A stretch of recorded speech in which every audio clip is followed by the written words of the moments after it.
भुवन कोश का वर्णन। राजा परीक्षित ने कहा, मुनिवर, जहाँ तक सूर्य का प्रकाश है और जहाँ तक तारागण के सहित चंद्रदेव दिख पड़ते हैं, वहाँ तक आपने भूमंडल का विस्तार बतलाया है। उसमें भी आपने बतलाया है कि महाराज प्रियव्रत के रथ के पहियों की 7 लीकों से 7 समुद्र बन गए थे, जिसके कारण इस भूमंडल में 7 द्वीपों का विभाग हुआ।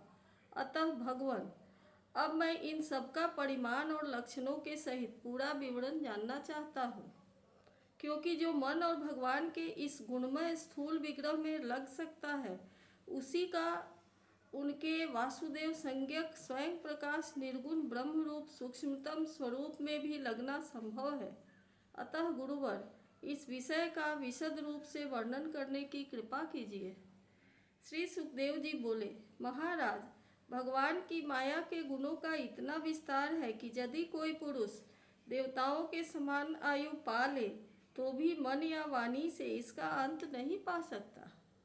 इसलिए हम नाम, रूप, परिमाण और लक्षणों के द्वारा मुख्य मुख्य बातों को लेकर ही इस भूमंडल की विशेषताओं का वर्णन करेंगे। यह जम्बू द्वीप जिसमें हम रहते हैं, भूमंडल रूप कमल के कोश स्थानीय जो 7 द्वीप हैं, उनमें सबसे भीतर का कोश है। इसका विस्तार 1,00,000 योजन है और यह कमल पत्र के समान गोलाकार है। इसमें 9-9 हजार योजन विस्तार वाले 9 वर्ष हैं, जो इनकी सीमाओं का विभाग करने वाले 8 पर्वतों से बटे हुए हैं।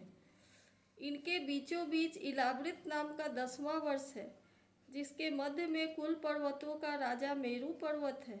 वह मानो भूमंडल रूप कमल की कर्णिका ही है। वह ऊपर से नीचे तक सारा का सारा सुवर्णमय है और 1,00,000 योजन ऊंचा है।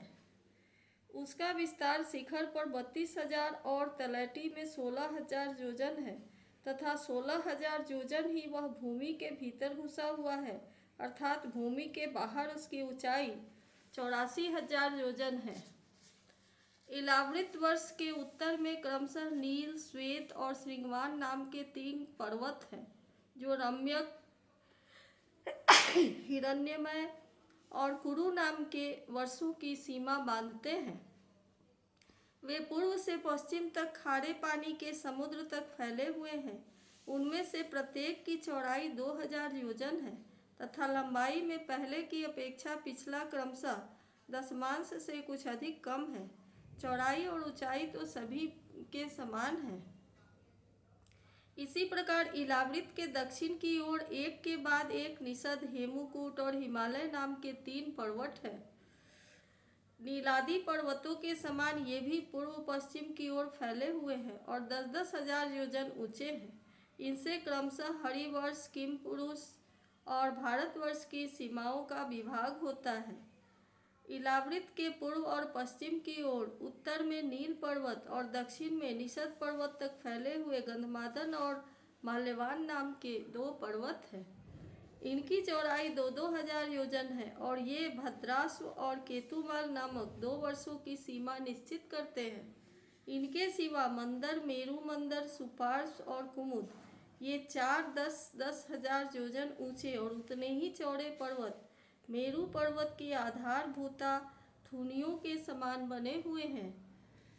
इन चारों के ऊपर इनकी ध्वजाओं के समान क्रमशः आम, जामुन, कदम्ब और बड़ के 4 पेड़ हैं। इनमें से प्रत्येक 1100 योजन ऊंचा है और इतना ही इनकी शिखाओं का विस्तार है। इनकी मोटाई 100-100 योजन है। भरत श्रेष्ठ, इन पर्वतों पर 4 सरोवर भी हैं, जो क्रमशः दूध, मधु, ईख के रस और मीठे जल से भरे हुए हैं। इनका सेवन करने वाले यक्ष, किन्नर आदि उपदेवों को स्वभाव से ही योग सिद्धियां प्राप्त है।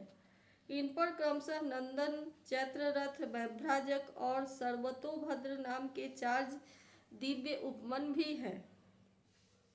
इनमें प्रधान प्रधान देवगण अनेकों सुर सुंदरियों के नायक बनकर साथ साथ विहार करते हैं। उस समय गंधर्वादि उपदेवगण इनकी महिमा का बखान किया करते हैं। मंदराचल की गोद में जो 1100 योजन ऊंचा देवताओं का आम्र वृक्ष है, उससे गिरी शिखर के समान बड़े बड़े और अमृत के समान स्वादिष्ट फल गिरते हैं। वे जब फटते हैं तब उनसे बड़ा सुगंधित और मीठा लाल लाल रस बहने लगता है। वही अरुणोदा नाम की नदी में परिणत हो जाता है। वह नदी मंदराचल के शिखर से गिरकर अपने जल से इलावृत वर्ष के पूर्वी भाग को सींचती है। श्री पार्वती जी की अनुचरी यक्ष पत्नियां इस जल का सेवन करती है। इससे उनके अंगों से ऐसी सुगंध निकलती है कि उन्हें स्पर्श करके बहने वाली वायु उनके चारों ओर 10-10 योजन तक सारे देश को सुगंध से भर देती है। इसी प्रकार जामुन के वृक्ष से हाथी के समान बड़े बड़े प्रायः बिना गुठली के फल गिरते हैं। बहुत ऊंचे से गिरने के कारण वे फट जाते हैं। उनके रस से जम्बू नाम की नदी प्रकट होती है, जो मेरु मंदर पर्वत के 10,000 योजन ऊंचे शिखर से गिरकर इलावृत के दक्षिण भूभाग को सींचती है। उस नदी के दोनों किनारों की मिट्टी उस रस से भीगकर जब वायु और सूर्य के संयोग से सूख जाती है, तो वही देवलोक को विभूषित करने वाला जाम्बूनद नाम का सोना बन जाती है। इसे देवता और गंधर्वादी अपनी तरुण स्त्रियों के सहित मुकुट, कंकन और करधनी आदि आभूषणों के रूप में धारण करते हैं। सुपार्श्व पर्वत पर जो विशाल कदम वृक्ष है, उसके 5 कटोरों के मधु की 5 धाराएं निकलती है। उनकी मोटाई 5 फुट से जितनी है। ये सुपार्श्व के शिखर से गिरकर इलावृत वर्ष के पश्चिमी भाग को अपनी सुगंध से सुवासित करती है। जो लोग इसका मधुर पान करते हैं, उनके मुख से निकली हुई वायु अपने चारों ओर 100-100 योजन तक इसकी महक फैला देती है।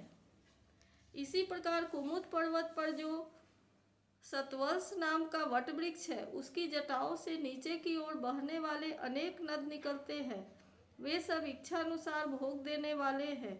उनसे दूध, दही, मधु, घृत, गुड़, अन्न, वस्त्र, शैया, आसन और आभूषण आदि सभी पदार्थ मिल सकते हैं।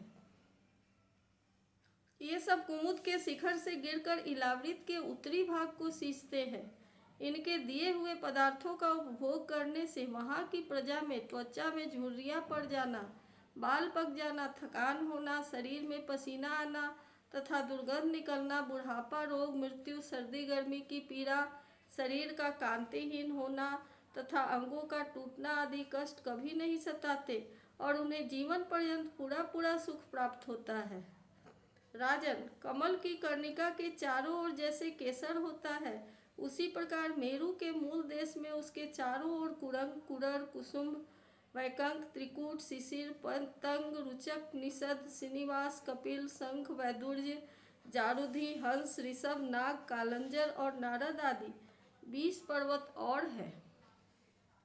इनके सिवा मेरु के पूर्व की ओर जठर और देवकूट नाम की 2 पर्वत हैं, जो 18,000 योजन लंबे तथा 2-2 हजार योजन चौड़े और ऊंचे हैं। इसी प्रकार पश्चिम की ओर पवन और पारियात्र, दक्षिण की ओर कैलाश और करवीर तथा उत्तर की ओर श्रीभंग और मकर नाम के पर्वत हैं। उत्तर की ओर त्रिशिंग और मकर नाम के पर्वत हैं। इन 8 पहाड़ों से चारों ओर घिरा हुआ सुवर्णगिरी मेरु अग्नि के समान जगमगाता रहता है। कहते हैं मेरु के शिखर पर बीचों बीच भगवान ब्रह्मा जी की सुवर्णमयी पुरी है, जो आकार में समचौरस तथा करोड़ योजन विस्तार वाली है। उसके नीचे पूर्वादि 8 दिशा और उप दिशाओं में उनके अधिपति इंद्रादि 8 लोकपालों की 8 पुरियां हैं। वे अपने अपने स्वामी के अनुरूप उन्हीं दिशाओं में है तथा परिमाण में ब्रह्मा जी की पुरी से चौथाई है। इति श्रीमद्भागवत महापुराणे पारमहंस्या संहितायां पंचम स्कंधे भुवन कोश वर्णनं नाम षोडशोऽध्यायः।